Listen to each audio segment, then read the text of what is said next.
ঘটনাটো একচুৱেলি আমাৰ গাঁৱৰে হয়। চ' কেনেকুৱা হ'ল, দেউতাক মানে পথাৰত গৈছিল। जोंनि स्पर्ट्स इयुथ वेलफेयार डिपार्टमेन्टआ जोङो जाहाथे गामि लेभेलनिफ्रायनो सुबार लेभेलनिफ्रायनो खेलौरि ओंखारनो हायो।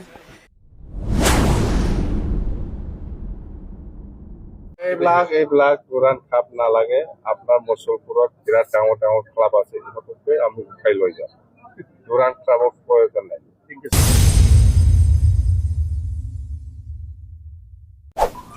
खुलुमबाय रायजोफोर, गिबिसिनथाराव फिथां किब्ल इउटुब चेनेलनिफ्राय रायजो राजा बयनिसिमबो दिनैनि फुंबिलिनि गोजोननाय जासिहरग्रोनाय जाबाय।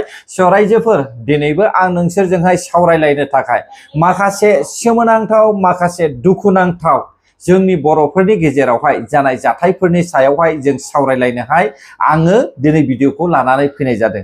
पलिटिक्सनि भिडिअ आरो समाजारि जेंनाफोरनि भिडिअ। आंनि साननायखौसो नोंसोरनो फोरमायनो थाखाय, मानोना ससियेल मिडियायाव माखासे बाथ्राफोरखौहाय जोङो नुखाबाय। बेनिखायनो आं दिनैहाय आंनि गोसोनि साननायफोरखौहाय शेयार खालामनो थाखाय नोंसोरनो भिडिअखौ लानानै फैदों रायजोफोर। जों गिबिसिनथारावहाय नैबे गावनि असे बिसाखौ दानथारनायनि सायावहाय एसे सावरायगोन। नैथियावहाय रायजो राजा नोंथांमोन, समाजावहाय अखा बांखानि थाखाय बायनो नागिरनाय माखासे जालाव माथाव दै लोमनायनि सायाव जोङो एसे सावरायलायगोन। थामथियावहाय बिपिएफनि सीएमआ मा बुंदों बेखौबो जोङो सावरायलायनाय जागोन। ब्रैथियावहाय इउपिपिएलनि सीएमआ मा फोरमायदों बेखौबो जों सावरायलायनाय जागोन रायजोफोर। बे समाव नोंथांमोना ससे खोनासंग्रो, सासे सुबुङा मा फोरमायदों। ঘটনাটো একচুৱেলি আমাৰ গাঁৱৰে হয়। চ' কেনেকুৱা হ'ল, দেউতাক মানে পথাৰত গৈছিল। দেউতাক পথাৰৰ পৰা মোটামুটি এপ্ৰক্স 5:30 মানত তেওঁ ঘূৰি আহিল। ঘূৰি আহি তেওঁৰ নিজৰ ল'ৰাটোক বিচাৰিলে। ছোৱালীজনী আছে, ঘৈণীয়েকজনো আছে, কিন্তু ল'ৰাজন নাই। চ' ল'ৰাজন নাই, ল'ৰাজনক বিচাৰিলে, বায়েকক বিচাৰিব দিলে, বায়েকেও বিচাৰিলে, বিচাৰি নাপালে। তাৰপিছত গাঁৱতো তেওঁ দেউতাকে বিচাৰি গ'ল। পিছত দেউতাকে গাঁৱত বিচাৰিও নাপালে। পিছত আহি কি হ'ল, দেউতাকে এই কথা ঘৰৰ ওচৰে পাঁজৰে থাকিব পাৰে, টৰ্চ এটা লৈ তেওঁ মানে ঘৰৰ আশে পাশে বিচাৰিলে। পিছত দেখিলে পুতেকৰ মানে ডিঙি চিঙি আছে আৰু ওচৰত তেজ পুৰা বৈ আছে। পৰিয়ালে এতিয়া দেউতাকে বিশেষকৈ মাকক সন্দেহ কৰিছে। কাৰণ কিয়, মাকৰ আল্টিমেটলি সাইকোলজিকেল ইস্যু এটা আছে। তেওঁৰ ট্ৰিটমেণ্টো চলি থকা বুলি কৈছে, কিন্তু আমি বিশেষ গম নাপাওঁ কেনেকুৱা কি হৈ আছে সেইটো। एक्चुअली आं नोंथांमोननो इन्ट्र'आवहाय सफा भिडिअ होबोजोबखाबाय ना। दा बेनि सायावनो जोङो सावरायनोसै। नोंथांमोना सावगारिखौ नायनानै लादो।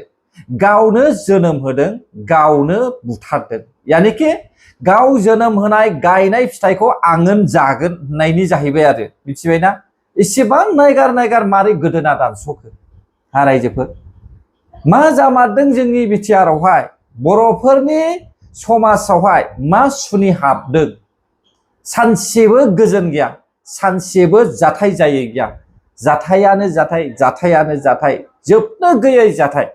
माब्लाबा सोरखौबा बुथारदोंनो, माब्लाबा दोनखारदोंनो, माब्लाबा फिसा फिसौ गारनां खारदोंनो, माब्लाबा फिसाय गारनां खारदोंनो। नै ओरैबायदि जाथाया जागासिनो दङ बर'फोरनि गेजेरावहाय। मा सुनि हाबदों हा रायजोफोर? सरखारनिनो गोरोन्थि ना रायजो राजाफोरनिनो गोरोन्थि? नोंथांमोना मा बुंनो सानो कमेन्टआव फोरमायहरदो रायजोफोर। दानिया जों सावरायनोसै बोथोरनि नासयनाय। अखा बांखा हानायनि दारै नैबे मोननै जायगाखौ नायदो रायजोफोर। मोनसेया जाहैबाय हाग्रामा ब्रिज, गुबुन मोनसेया जाहैबाय आइफवालिनि दि जाब्रां ब्रिज। बेल' नङा दे रायजो राजा नोंथांमोन, आरोबाव दंबावो। नोंथांमोना आं दिन्थियाखै, गोबांथार जोंनि आसामावहाय ब्रिज बायहां जानानै दङ। बेसेबांबा बोसोरनि उनावहाय बेसेबा मोजां मोननाय ब्रिज, बेफोरो दिनैहाय थेर बेथेर जानोसो थांगासिनो दङ रायजोफोर। नोंथांमोना नुदोंना? बे मा होननानै बुङो, आइफवालि ब्रिजआबो हाबजेननाय एन्ट्रि लामायावनो बेवहाय खुरखानाय जोङो नुनो मोन्दों, दि जाब्रांनि ब्रिज। आरो फारसेथिं बै जे मा होनना बुङो बिजनि बे बिजनिथ' नङा बेयो आमगुरि ना सरि दै आमगुरिनिफ्राय ओरैहाय आसाम माला बानायनानैहाय अग्रिजों फैनाय लामा बे लामायाबो फसा गोदोनानै दङ दा बेफोरो गासैबो माने इयुननि समावहाय जोबोद खस्थ' जागोन दा फारसेथिं जोङो सिन्था खालामनानै नायोब्ला बेफोरो गासैबो बोथोरनि नासयनाय आसा खालामदों जाहाथे बेफोर ब्रिजआ जेबो जाया इसोरनि अननायावहाय मानोना मोनफिननो थाखाय गोब्राब बेनि थाखायनो सिन्था खालामदों रायजोफोर मिथिबायना बे समाव जों सावरायनोसै गिबिसिनथाराव UPPL नि CM नि बुंनायखौनो नोंथांमोना खोनासंग्रोदो रायजोफोर সকলো ব্লক কমিটি খুব শক্তিশালী ডিস্ট্ৰিক্ট কমিটি খুব ভালে আছে আৰু সকলো যিখিনি দলৰ আমাৰ কেন্দ্ৰীয় কমিটি হওক চেল হওক সকলো ঠিকমতে কাম কৰি আছে তো সেইকাৰণে অনাগত দিনৰ কাৰণে বড়োলেণ্ডখন যেনেকৈ শান্তি আছে শান্তি কৰি ৰাখিবৰ কাৰণে বিভিন্ন জাতি জনগোষ্ঠীৰ ইস্যুবিলাক সমাধান হোৱাৰ কাৰণে আৰু UPPL মডেলৰ যিটো ৰাজনীতি সেইটো পৰৱৰ্তী সময়ত আগুৱাই নিয়াৰ কাৰণে আমি আলোচনাবিলাক কৰি আছোঁ চাকৰি ৰেগুলাৰ নহয় ৰেগুলাৰ চাকৰি দি গৈছোঁ আমি তাত আমাৰ ফাইনেন্সিয়েল চেংচনৰ পৰা সব আছিলে এইটো ফৰেষ্টে হওক PNRD হওক কিন্তু তেখেতসকলে সেইটো অলপমান মানসিক কষ্ট দি পেলাই যিসকলে চাকৰিটো পাইছিলে সেইটোতো কিবা UPPL BPF বা BJP বা কোনোবা কংগ্ৰেছবোৰে নাছিলে সেই কাৰোবাৰ সন্তান আছিলে কাৰোবাৰ ল'ৰা আছিলে তেখেতে চিষ্টেমত মানে ইণ্টাৰভিউ দি চাকৰিবিলাক পাইছিলে কিন্তু এতিয়া শুনিবলৈ পাই দুখ লাগিছে যে সি সকলক মানে অলপমান ভয় ভীত কৰাই পেলাই অলপ টকা পইচা খোৱাৰ মাথা মাৰি আছে প্ৰমোদ বড়োৱে যিটো চাকৰি দি গৈছে সেইটোকে আমি ভেৰিফাই কৰি আছো জেনুইন কইনা নহয় চাকৰি দিছে বেতন নাথাকা চাকৰি সেইটো কি চাকৰি সেইটোকে আমি ভেৰিফাই কৰি আছো এইটোহে এইবিলাক উৰাণ খাপ নালাগে আপোনাৰ মুছলপুৰত বিৰাট ডাঙৰ ডাঙৰ ক্লাব আছে ইহঁতকে আমি উঠাই লৈ যাম উৰাণ ক্লাবৰ প্ৰয়োজন নাই প্ৰমোদ বড়োৱে যিটো চাকৰি দি গৈছে সেইটোকে আমি ভেৰিফাই কৰি আছো জেনুইন কইনা নহয় চাকৰি দিছে বেতন নাথাকা চাকৰি সেইটো কি চাকৰি अब्ला रायजोफ्रा सायख'दो UPPL नि साननाया साबसिन जादों ना BPF नि साननाया साबसिन जादों फारसेथिं जोङो UPPL खौ नायोब्ला बिथांमोनाबो स्ट्रंनिफ्राय स्ट्रंसिन जागासिनो दङ आं सासे इउटुबार आं रावखौबो सायख'नानै बाथ्रा बुङा BPF नि CM आ मोजां खामानि मावोब्ला बिथांखौ बाख्नायगोन गाज्रि खामानि मावोब्ला बिथांखौ नेवसिगोन मोनसे बाथ्राखौ आं खोनानानैहाय गोजोननाय मोनदों नाथाय बे खामानिखौ मावगोन ना मावा मोनथिया रायजोफोर 900 बिगा हाखौहाय इभिक्सन खालामनानैहाय होनाय जासिगोन होननानैहाय जोङो खोनानो मोनदों नाथाय बिनि बेलायाव आं फंनैसो बाथ्रा बुंनो सानदों थांनाय UPPL नि सरकारावहाय APDCL नोहाय हा होनो नागिरनायनि रायजो राजाफ्रा पेट्रल लुनानैहाय सावनानै लानो नागिरनायमोन नाथाय बे समावहाय जे APDCL बे APDCL आबो मुकेश आम्बानीजोंहाय मानो लिडिं खालामजानाय मोनसे कम्पानिखा होननानै जोङो ओरैनो बुंनो हायो रायजो मिथिबायना अब्ला नाय बर' रायजो राजाफोरनि साननाया माबायदि दा हाग्रामा महिलारिया मा बुंखो दुरान कापआ गोनांथि गैया दुरान कापनिफ्राय देरसिन दङ मा दंलै दुरान कापनिफ्राय देरसिन मा टुर्नामेन्ट दं एसियायावहाय नोंथांमोना फिननाय होगोन हागोन ना मा दं दे बुंलाय दुरान कापनिफ्राय देरसिन टुर्नामेन्ट दं जानो हागौ BPF पार्टिनि थाखाय मा होनो गामि गामि फुटबल गेलेहोनानै एसे एनै फैसा होनानैहाय बोरमा अमा जानायनि फुटबल मेच दङ बेनो जाहैबाय टुर्नामेन्ट बे जाहैबाय BPF पार्टिनि सापर्टार्स आरो BPF पार्टिनि CM नि साननाय बियो मिथिबायना रायजो राजा नोंथांमोन दुरान कापआ जुदि बेयाव खुंजायोब्ला हारिया सिनाखि मोनो दुरान कापआ जुदि लाबोजायोब्ला हारिनि मान सन्मान थायो दुरान कापआ जुदि बेयाव खुंफैजायोब्ला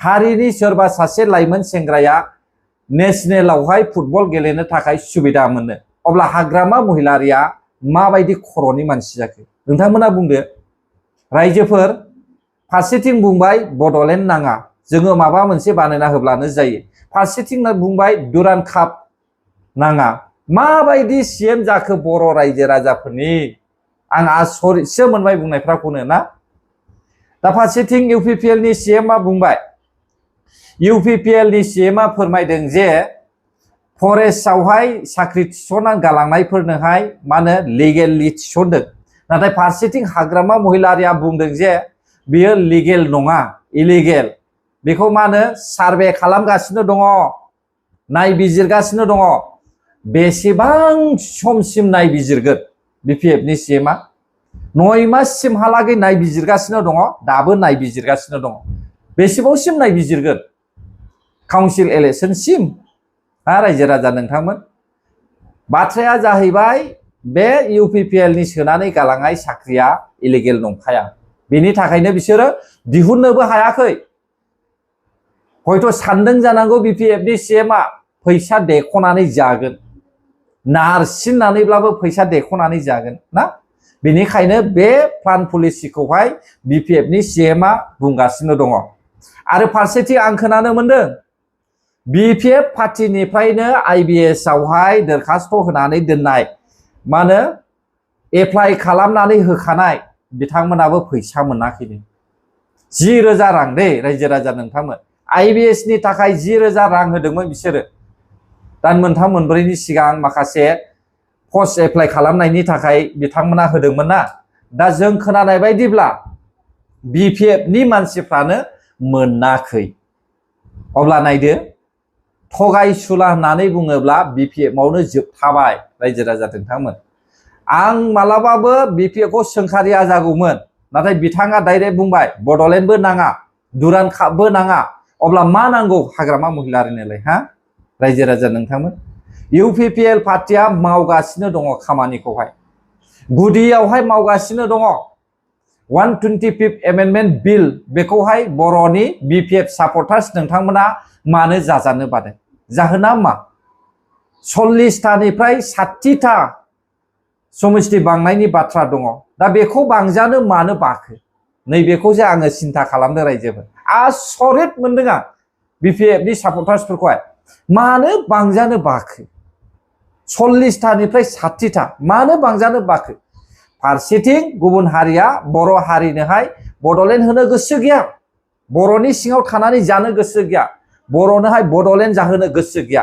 फारसेथिं हाग्रामा महिलारिया हा इभिक्सन खालामनो नागिरदोंब्लाबो बै इभिक्सन खालामजानायफोरखौहाय हा आवग्रिनानै थानो थिनदों बबेयाव थानो थिनदों बेलाय फरेस्टआव ना गावनि हायाव रायजो राजा नोंथांमोन दा नोंथांमोना स्टाडि खालामलायदो आरो नोंथांमोनानो गाव गावनो सिन्था खालामलायदो BPF पार्टिया मा मावनो थांगासिनो दङ बेखौबो नोंथांमोना नुलांबाय थागोन गोजोन्थों अब्ला जायफ्रा आंनि भिडिअखौ जोबजासे नायबाय बर' हारि जै जाथों जै बर' हारिनि